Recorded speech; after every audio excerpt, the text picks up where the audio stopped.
The Higher Education Loans Board, HELB, has played a huge role in sustainable financing of 1.2 million students in Kenya who have pursued higher education. 28 years later, after it was established, the statutory body is drawing controversies. 2023 being no exceptional, as it was not enough. The New Year funding model, NFM, that was unveiled by the President on the 3rd of May 2023 drove a 6-inch nail to the bleeding wounds of parents and students. The new funding model that was formed student-centered left most parents and students in limbo, as its structure seemed vivid yet so livid. Fredrick Parsayo has the report. 3rd of May 2023, President William Ruto announcing the new funding model. This new funding model does not increase university fees. Let me repeat that.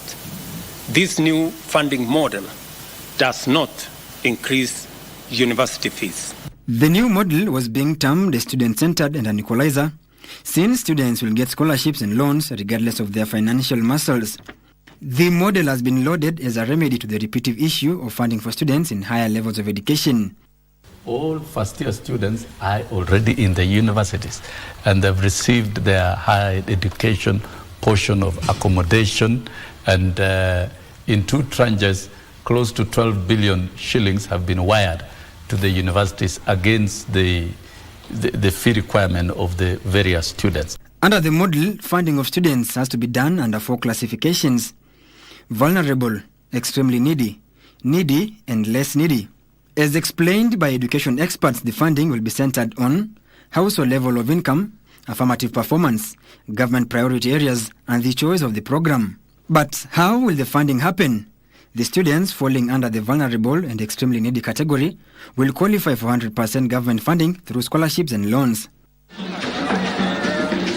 This means that a student in this category pursuing a course worth 500,000 shillings, let's say at University X, his or her guardian will not pay anything. The entire course will be catered for through government scholarships and loans. While the needy and less needy will get 93% of government funding, students will bear 7% of the tuition fees. This means that a student in this category pursuing a course worth 1 million shillings, let's say at University Y, his or her guardian will pay 70,000 shillings.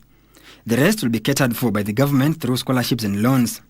This has been termed as a flop by students from private and public universities. The new funding model, I can say that it is a thumbs down from us, because it greatly affects the operation of the school, both financially and also to motivate the students from joining private institutions.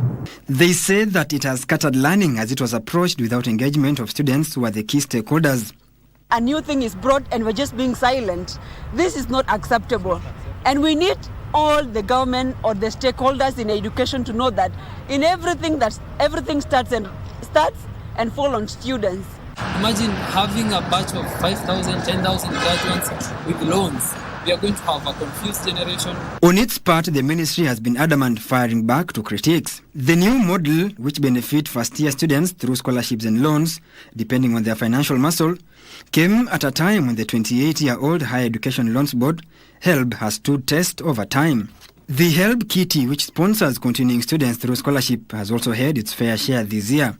Education Loans Board, and the money has been sent to the various universities and our 238 TVET institutions for the purpose of tuition and also for upkeep of the students who are in universities and also in our TVET institutions. This money is now available in institutions.